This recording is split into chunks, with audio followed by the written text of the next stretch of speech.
Assalamu alaikum. I welcome you all on the platform of digital academic provided by Moonlight International Publishers. Hello, my dear students. I'm your maths teacher. My name is Aisha. Our today's topic is about parallel line and perpendicular line. Students, last video में हमने parallel lines देखी थी. दो ऐसी lines जो एक दूसरे को कट नहीं करती उनको क्या कहते हैं? पैरेलल लाइंस कहते हैं. और वो कभी भी एक दूसरे के साथ मिक्सअप नहीं होती. उनको हम इन दो लाइंस के थ्रू सिंबल से, इन दो लाइंस वाले सिंबल से डिनोट करते हैं.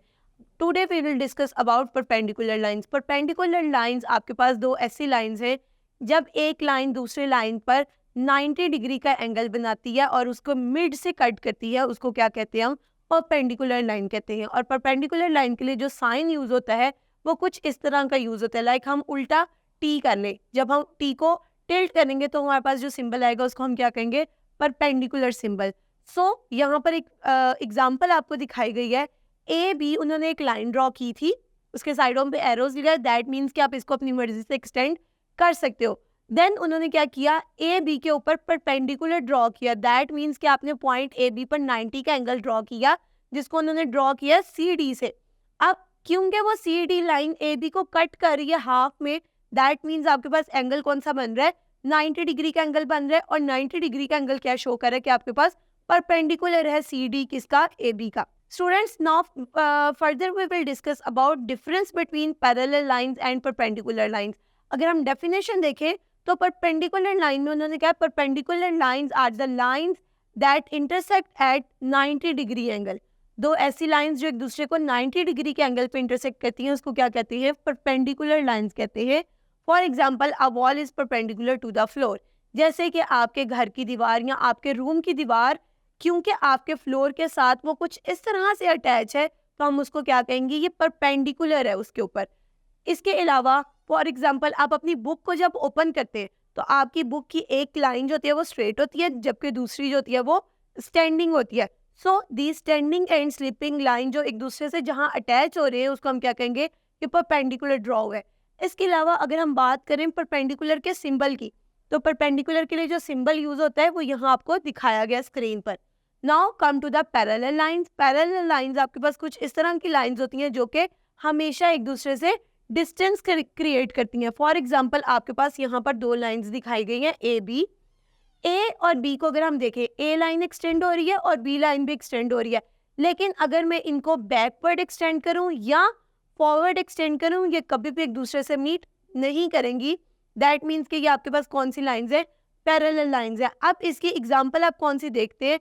इसकी एग्जाम्पल आप रेलवे ट्रैक्स देखते हैं कि जो रेलवे ट्रैक्स होते हैं वो आपस में पैरेलल होते हैं एक दूसरे के, वो कभी भी मीट नहीं करते. और इसकी इजीएस्ट एग्जाम्पल क्या है? कि जब आप सड़क पर चल रहे होते हैं तो आपको एक साइड पे, दो साइड्स पे फुटपाथ्स नजर आते हैं. वो फुटपाथ्स भी एक दूसरे के पैरेलल होते हैं, वो कभी भी आगे जाके एक दूसरे से मीट नहीं करते.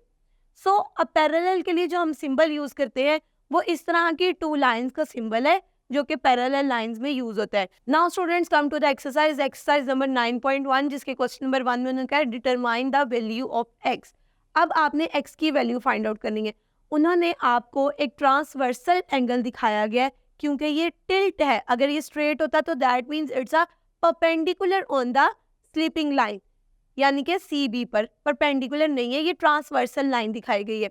अब सी बी पर जो ट्रांसवर्सल है उसकी वजह से एक एंगल ड्रॉ है, दैट इज 2x - 20. एक एंगल बन रहा है सी से ए के दरमियान और ए से बी के दरमियान एंगल बन रहा है 2x + 40. आपने x की वैल्यू फाइंड आउट करनी है. स्टूडेंट्स अब कैसे करेंगे? आपको पता है कि टोटल ए से जो टोटल ए पॉइंट पर एंगल बन रहा है वो किसकी इक्वल है? 180 डिग्री पर. एक स्लीपिंग लाइन पर यानी कि स्ट्रेट लाइन पर जो एंगल ड्रॉ होता है उसको हम कहते हैं 180 डिग्री. सो हम कैसे x की वैल्यू फाइंड आउट करेंगे?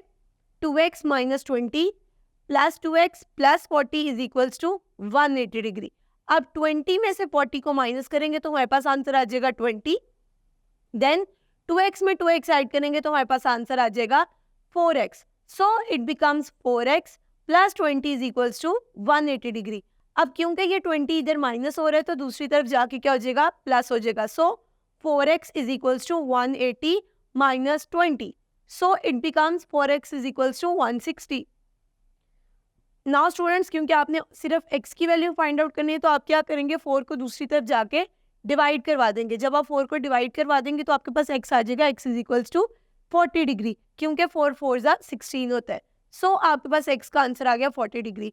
इसी तरह स्टूडेंट्स आप लोगों ने क्या करना है, क्वेश्चन नंबर 2 को भी सॉल्व करना है, जिसमें उन्होंने x, y और z की वैल्यूज फाइंड आउट की हैं। अब यहाँ पर इजीएस्ट वे क्या है कि ऑल्टरनेट एंगल्स आपने फाइंड आउट करने हैं।